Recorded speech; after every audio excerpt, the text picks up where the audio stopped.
கிறிஸ்துவுக்குள் மிகவும் பிரியமான தேவனுடைய பிள்ளைகளே, இந்த காலை நேரத்திலே உங்களை சந்திப்பதிலே மிகுந்த மகிழ்ச்சி அடைகிறேன்.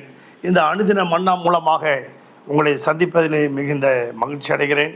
ஒவ்வொரு நாளும் அனுதின மன்னா உங்களுக்கு ஆசீர்வாதமாக இருக்கும் என்று விசுவாசிக்கிறேன். இன்றைக்கும் தியானத்துக்கு எடுத்துக்கொண்ட வேத வசனம் மத்தேயு 6ஆம் அதிகாரம் 33வது வசனம். முதலாவது தேவனுடைய ராஜ்யத்தையும் அவருடைய நீதியையும் தேடுங்கள், பிறகு எல்லாம் உங்களுக்கு கூட கொடுக்கப்படும் என்று ஆண்டவர் சொன்னார். ஆம்பிரியமான தேவனுடைய பிள்ளைகளே, காலையில் எழுந்த உடனே தேவனுடைய ராஜ்யத்தை தேடுங்க. First you seek the kingdom of Lord. First priority, முதல் இடத்தை ஆண்டவருக்கு கொடுங்க. அருமையான தேவனுடைய பிள்ளைகளே, அப்படியாக தான் ஒரு ராஜா வீட்டில் ஒரு ஃபங்க்ஷன் நடக்கிறது, திருமண காரியங்கள் நடக்கிறது தன்னுடைய மகனுக்கு. அதனால் ராஜா ஒரு பெரிய விருந்து வைக்கிறார்.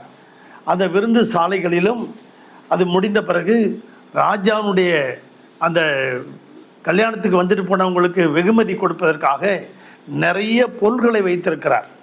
நீங்கள் யார் வேணாலும் எது வேணாலும் எல்லாம் எடுத்துக்கொண்டு போகலாம் என்று சொல்லுகிறார்.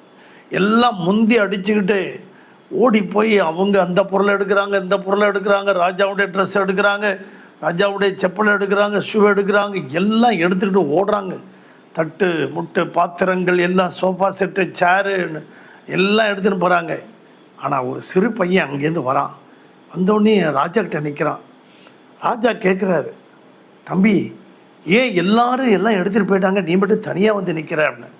ராஜா, எனக்கு நீங்கள் மட்டும்தான் ராஜா வேணும், நீங்கள் இருந்துட்டாவே எனக்கு எல்லாம் கிடைச்சிருப்பா, எல்லாம் நீங்கள் கொடுப்பீங்க, நான் உன்னுடைய பிள்ளையாச்சே, நான் உங்ககிட்ட வந்துட்டேன், நான் உங்களுடைய பிள்ளை தானே அப்படின்னு சொல்கிறான். ராஜா அப்படியே தூக்கி வாரி போயிட்டான். அவனுக்கு இவனுக்கு இந்த சிறு பையனுக்கு எப்படி ஞானம் வந்தது?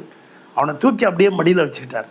அன்பு தேவனுடைய பிள்ளைகளை, அது மாதிரி தான் ஆண்டவராகிய இயேசு கிறிஸ்து கெத்செமனே தோட்டத்தில் ஜெபம் பண்ணி கொண்டு இருக்கிறார்கள். அங்கே இருக்கும்போது நீங்கள் யோவான் எழுதின சுவிசேஷம் 6ஆம் அதிகாரம் 66, 67, 68 வசனங்களை பாருங்கள். அவரோடு வந்த சீசர்கள் எல்லாரும் போய்விட்டார்கள்.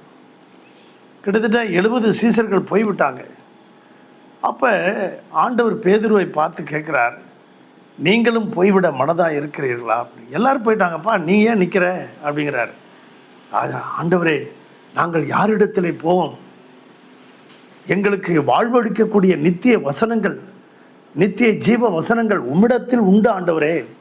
அந்த வசனம் ஒன்றுதான் எங்கள் வாழ்க்கையிலே, உம்முடைய வார்த்தை ஒன்றுதான் எங்களுடைய வாழ்க்கையிலே எங்களுக்கு ஜீவனை கொடுக்கும், சமாதானத்தை கொடுக்கும்.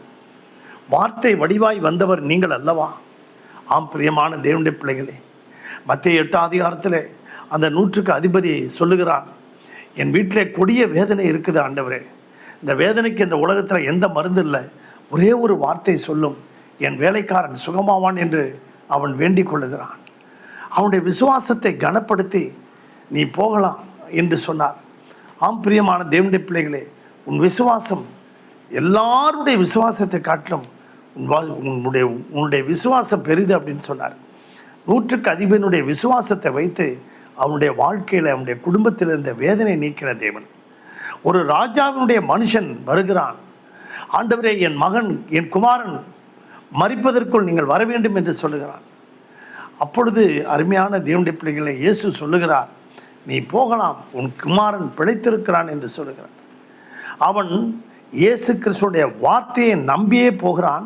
போகும்போது அவனுடைய வேலைக்காரர்கள் எதிரே வந்து உன் குமாரன் பிழைத்து கொண்டான் என்று சொல்கிறான். ஆம், அவனுடைய வார்த்தையை நம்பி போனான், வசனத்தை நம்பி போனான், அவனுடைய குமாரன் பிழைத்து கொண்டான். லூக்கா எழுதின சுவிசேஷம் 5ஆம் அதிகாரத்தில் வெறும் வளைய, வெறும் போட்டு, எல்லாம் வெறும் இருதயத்தோடு நின்று கொண்டிருந்த மகன், ஒரு மீன் கூட ராத்திரி போலாம் பிரயாசப்பட்டு ஒரு மீன் கூட பிடிக்காத ஒரு பேதுரு, ஆண்டவரே உம்முடைய வார்த்தையின்படியே வலையை போடுகிறேன் என்று சொன்னான். ஆம்பிரியமான தேவனுடைய பிள்ளைகளை, வலை கிழிந்து போகத்தக்கதாக 2 படகை முழுவதும் நிரப்பின தேவன். வார்த்தையிலே வல்லமை உண்டு, வார்த்தையிலே ஜீவன் உண்டு, வார்த்தையிலே சமாதானம் உண்டு, வார்த்தையிலே ஆரோக்கியம் உண்டு. வார்த்தை இருளை நீக்கும், வெளிச்சத்தை கொண்டு வரும், சமாதானத்தை கொண்டு வரும். உங்களுக்காக ஜெபிக்கட்டுமா? பரலோக பிதாவே, இந்த சத்தத்தை கேட்டுக்கொண்டிருக்க வாழ்க்கை ஒவ்வொருவருடைய வாழ்க்கையும் ஆசீர்வதிக்கும்படியாக ஜெபிக்கிறோம். அவர்களுடைய வெறுமையான படகை நிரப்பும்படியாக ஜெபிக்கிறோம். அவர்களுடைய வேதனை நீக்கும்படியாக ஜெபிக்கிறோம்.